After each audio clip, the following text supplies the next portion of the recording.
পরের দিন সকালেতে যে আমাদের এত জোরে ঠান্ডা লাগবে এটা তো আমি বুঝতেই পারিনি। আসলে মেন ব্যাপারটা হলো যে পরের দিন সকালেতে যখন আমরা চোখ চাইলাম তখন দেখিলাম যে আমরা শুধু পেট্রোল পাম্পে রয়েছি, মানে এখনো অযোধ্যা পাহাড়ে পৌঁছাতে ঢের বাকি। কিন্তু সকালে সূর্যোদয়টা যে এখান থেকে দাঁড়িয়ে এত সুন্দর লাগবে এটা তো ভাবেইনি।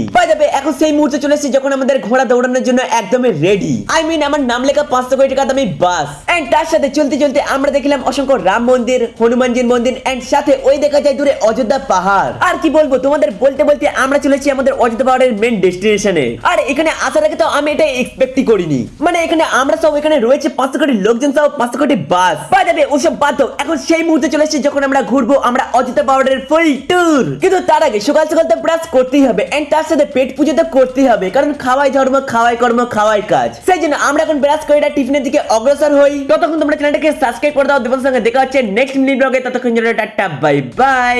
আর হ্যাঁ বন্ধুরা, এই মিনি ব্লগটা কেমন লাগলো কমেন্টে অবশ্যই জানাবেন।